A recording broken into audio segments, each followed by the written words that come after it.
सभी को जय सिया राम। जैसे कि आप लोग जानते हैं, हम लोग श्रीमद् गोस्वामी तुलसीदास जी कृत श्री रामचरितमानस पढ़ रहे हैं हिंदी में।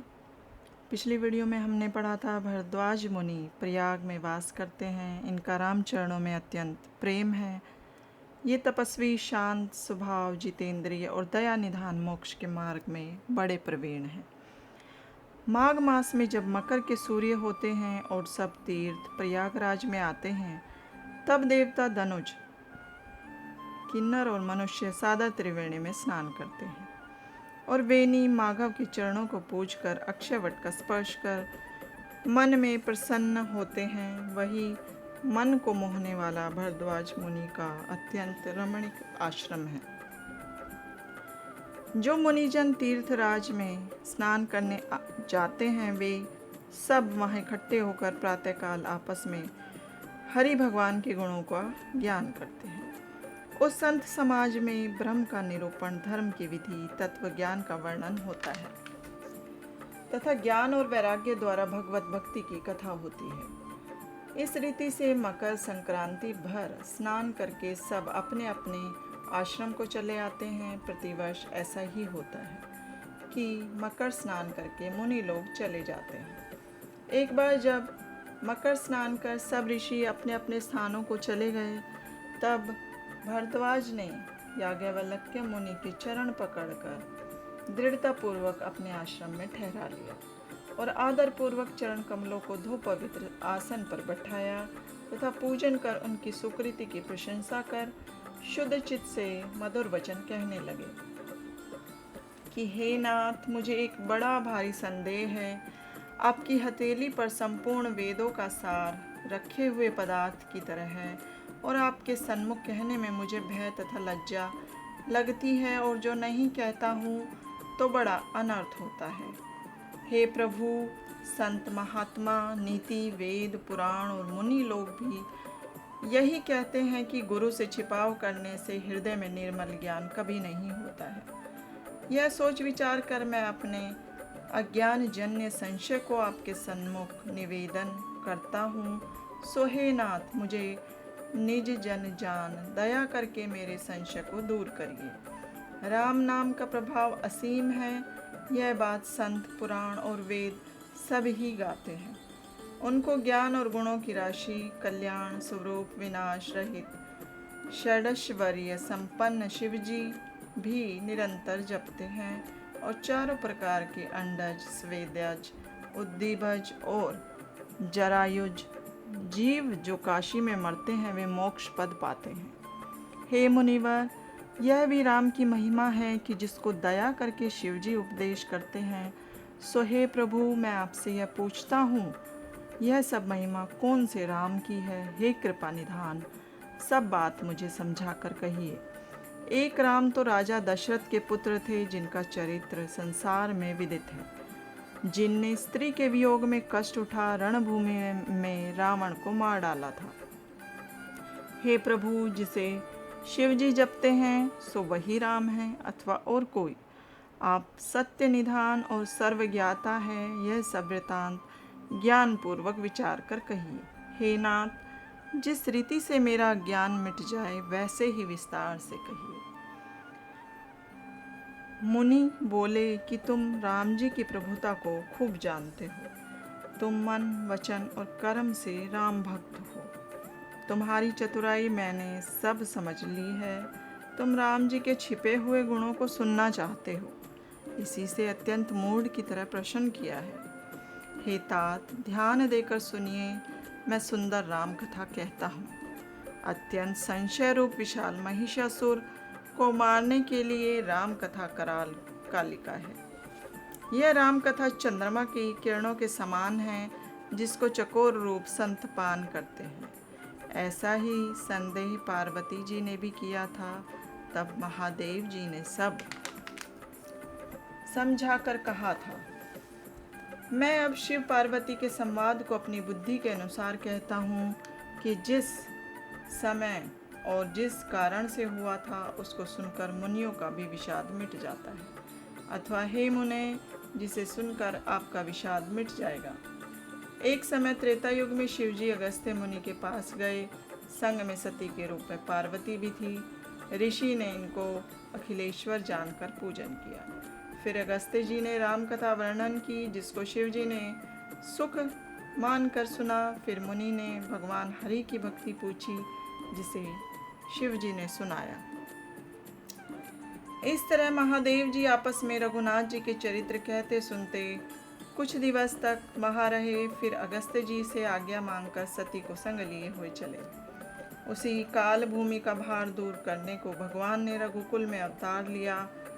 पिता की आज्ञा से राज छोड़ उदासीन भाव से राम जी दंडक वन में विचरते थे। मार्ग में शिव जी अपने जी में सोचते जाते थे कि किस प्रकार से भगवान का दर्शन हो। भगवान ने गुप्त रीति से अवतार लिया है। इस अवतार को, इस बात को सब जान गए हैं। तुलसीदास कहते हैं कि दर्शनों का लोभ, मन का डर और नेत्रों का लालच, ये शिवजी के मन में शोम कर रहे थे। सती इस भेद को नहीं जानती थी। रावण की मृत्यु मनुष्य के हाथ से लिखी थी। इस कारण भगवान श्री ब्रह्मा के वाक्य को सत्य करना चाहते थे।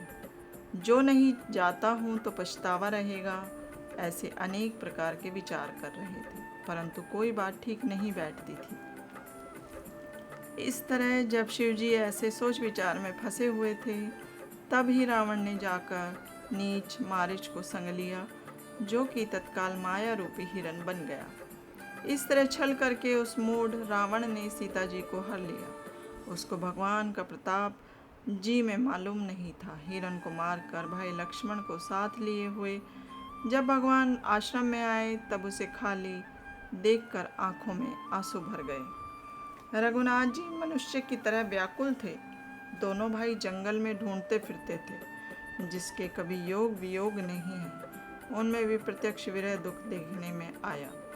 रघुनाथ जी का चरित्र बड़ा विलक्षण है, इसको बुद्धिमान ही जानते हैं। जो बुद्धि के मद मोहजाल में फंसे हैं, उनके हृदय में कुछ और ही सूझता है।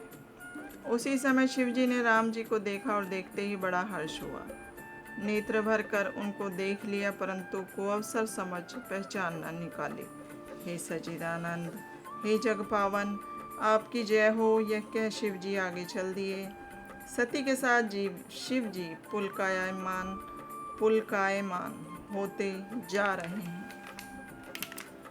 सती ने महादेव जी की दशा देख मन में बड़ा संदेह किया कि शंकर तो जगत के ईश्वर है, इनका सब संसार पूजता है और सुर नर मुनि इनको शीर नवाते हैं। सो इनने राजकुमारों को सच्चिदानंद और परब्रह्म कहकर प्रणाम किया और उनकी छवि को देख ऐसे मग्न हुए कि उनकी प्रीति रोके नहीं रुकती। जो ब्रह्म सर्वव्यापक, माया रहित, अजन्मा, कला रहित, निश्चेष्ट और भेद रहित है, और जिसको वेद भी नहीं जानते, सो देह धारण कर मनुष्य कैसे हो सकता है। जो विष्णु ने देवताओं का हित साधने के लिए नर रूप धारण कर लिया है, तो वह भी संशय के समान सर्वज्ञाता होने चाहिए। यह ज्ञान निधान लक्ष्मीपति असुर निकंदन अनजान की तरह अपनी स्त्री को कैसे खोजते फिरते हैं। शिव जी का वाक्य झूठा नहीं हो सकता, क्योंकि शिव जी सर्वज्ञ है। मन में ऐसा संदेह हुआ कि हृदय में ज्ञान न होने पाया।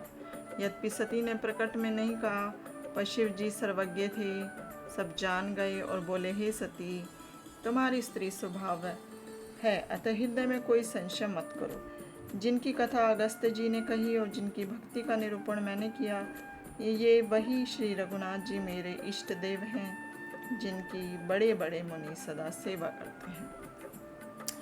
बड़े बड़े ऋषि मुनि योगी जन सिद्ध महात्मा जिनका ध्यान करते हैं, और चारों वेद 18 पुराण 6 शास्त्र जिनकी कीर्ति को नेति नेति कहकर गाते हैं, उसी सर्वव्यापक माया के अधीश्वर ने नित्य अखंड स्वरूप से भक्तों का हित करने के लिए राम स्वरूप से अवतार लिया है। यद्यपि शिव जी ने सती को बहुत रीति से समझाया, तथापि उनके हृदय में कुछ भी न आया। तब शिव जी ईश्वर की माया बलिष्ठ जान हंसकर बोले कि जो तुम्हारे मन में संदेह है, जो तुम जाकर परीक्षा क्यों नहीं कर लेती हो? जब तक तुम परीक्षा लेकर ना आओगी तब तक मैं यहीं बैठा रहूँगा। जैसे तुम्हारा भ्रम दूर हो वही यत्न विचार करो। शिव जी की आज्ञा पाकर सती चल दी और विचार करती जाती थी कि क्या करना चाहिए।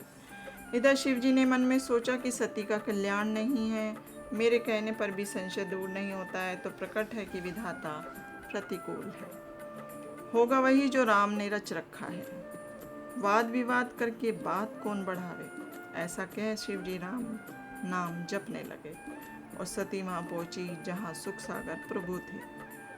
बार बार हृदय में अनेक प्रकार के विचार करती हुई सीता का रूप धारण कर आगे बढ़कर उस मार्ग से चली जिससे राजकुमार आ रहे थे। लक्ष्मण जी सती का बनावटी वेश देख चकित हुए। मन में बड़ा संदेह हुआ। वे बड़े गंभीर और धैर्यवान थे, कुछ न कह सके। वे प्रभु का प्रभाव जानते थे। सर्वज्ञ श्री रघुनाथ जी ने सती का कपट पहचान लिया। जिसका स्मरण करने से सब अज्ञान जाता रहता है, वही सर्वज्ञाता राम जी है।